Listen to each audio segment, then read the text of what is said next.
J'attendais ce moment avec impatience. Attention, Surtout pas d'illusions. qui dois-je annoncer? L'impératrice, astrologie et tarot. Oui, j'ai entendu parler de ça. Charmée de vous connaître. Chaque semaine, chronique, Tirage de dés astrologie ou sol énergétique. interview et blind test.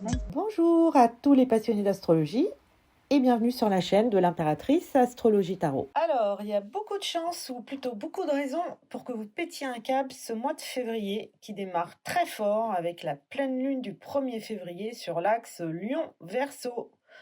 En gros, si vous êtes né dans un de ces 4 signes, Lion, Verseau, Taureau, Scorpion du second décan, j'en connais pas mal autour de moi, ou si vous avez une planète personnelle dans un de ces 4 signes, Mercure, Vénus ou Mars, vous êtes clairement dans le viseur. Comment, pourquoi? On voit ça tout de suite.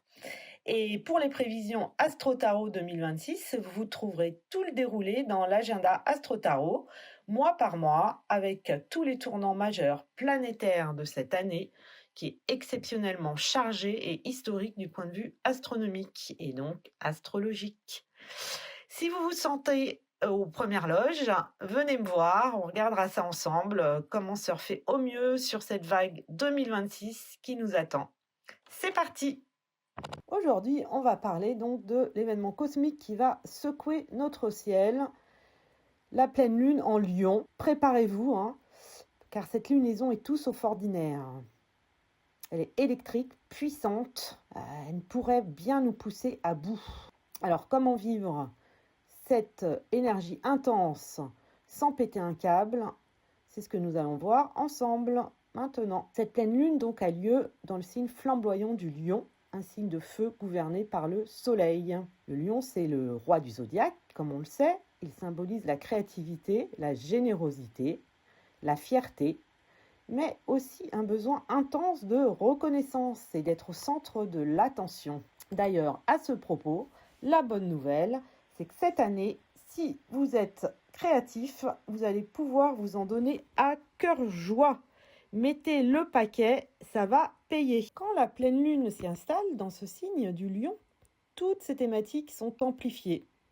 C'est un moment où notre ego, nos désirs personnels et notre besoin de briller sont à leur apogée. Mais ce n'est pas tout. Cette lunaison est particulièrement tendue à cause de plusieurs aspects planétaires complexes. Premièrement, forme une opposition exacte avec le Soleil en Verseau. Lion, c'est moi, l'individu, tandis que le Verseau, c'est nous, le collectif. On a donc un tiraillement, désir personnel et nos responsabilités envers le groupe. Entre l'envie de se mettre en avant et la nécessité de penser aux autres. Cet axe Lion-Verseau nous demande de trouver un équilibre délicat. Où ça se corse vraiment, c'est que cette pleine lune forme un carré avec Uranus qui se trouve rétrograde en Taureau. Uranus, c'est la planète des révolutions, des ruptures, mais aussi du collectif. Donc en carré avec l'amas planétaire, elle peut briser notre ego de manière démesurée, brutale, et provoquer un retour de l'arrogance ou nous braquer, avec des risques inconsidérés, juste pour impressionner la galerie et ne pas lâcher le morceau. Donc attention à ne pas trop en faire. L'envie d'en découdre sera forte. Donc attention, la modération sera votre meilleur allié. Calmez le jeu. Pour enfoncer le clou, le maître de cette pleine lune, donc le soleil qui est en Verseau et qui est donc en carré à Uranus, est accompagné de ses adjuvants, Vénus et Mercure, qui renforcent cette configuration très dynamique et pleine de tension avec Mars et Pluton. Donc une dynamique qui implique la Lune, le Soleil et Uranus, avec Pluton et Mars. L'énergie est à son comble, c'est comme une cocotte minute, prête à exploser. Toute frustration accumulée, les désirs non satisfaits, tout peut remonter à la surface de manière inattendue et spectaculaire. Qu'est-ce que ça veut dire pour nous concrètement? On pourrait se sentir plus irritable, plus impatient, des conflits d'ego sont à prévoir, que ce soit au travail, en famille ou avec nos amis, pour avoir l'impression que personne ne reconnaît notre juste valeur, ce qui peut déclencher des réactions excessives, des coups de gueule, voire des ruptures. C'est le fameux pétage de câble en rafale dont parlait le titre de cette vidéo. On veut être vu, entendu, aimé. La colère peut remonter très vite. Comment survivre à cette pleine lune électrique? Quel est le conseil? La clé est la conscience. Prenez conscience de cette énergie. Quand vous sentez la moutarde vous monter au nez, demandez-vous, est-ce vraiment la situation qui me met en colère ou bien mon ego blessé qui réagit?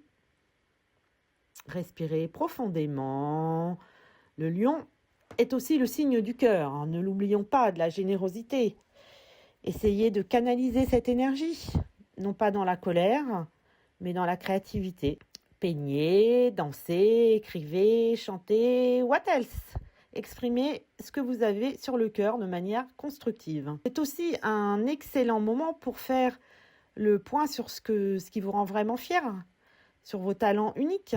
Mettez-vous en valeur, mais sans écraser les autres. La pleine lune est un moment de culmination, comme vous le savez, de récolte, où ce qu'on a planté à la nouvelle lune permet d'éclore. Donc laissez tomber les comportements qui ne vous servent plus, comme par exemple le besoin constant d'approbation extérieure. Apprenez à être votre propre soleil.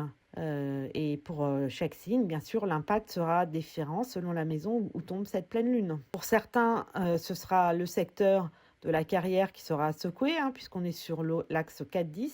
Pour d'autres, ce sera les relations amoureuses, par exemple 1-7. Regardez dans quelle maison de votre thème natal se trouve le signe du lion pour avoir une idée plus précise.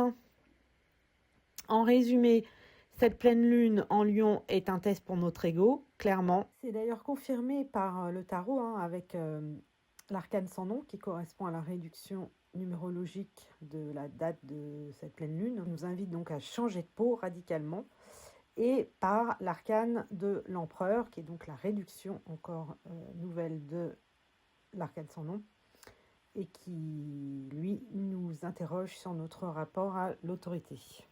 Elle nous demande de briller mais avec humilité, d'exprimer notre vérité mais avec conscience et respect surtout pour les autres. C'est une invitation à trouver un équilibre entre l'amour de soi qu'on se porte et celui qu'on a pour le collectif. Donc ne subissez pas cette énergie, utilisez-la plutôt comme un tremplin pour une expression de vous ou de soi plus authentique et plus saine. Merci d'avoir regardé cette vidéo jusqu'au bout. J'espère que ces conseils de l'astrologue vous aideront à bien vivre cette période très intense. N'oubliez pas de liker, de partager, d'abonner pour mes prochaines analyses astrologiques. Prenez bien soin de vous et à très bientôt. Un grand merci pour ce moment partagé. Merci pour votre confiance. J'espère que mon analyse vous aura éclairé sur les enjeux du moment et les questions que vous pouvez vous poser. Et un merci encore renouvelé pour l'intérêt que vous prenez à mon travail. Je vous souhaite une excellente quinzaine sous les fonds animés de cette pleine lune et on se retrouve pour la prochaine pleine lune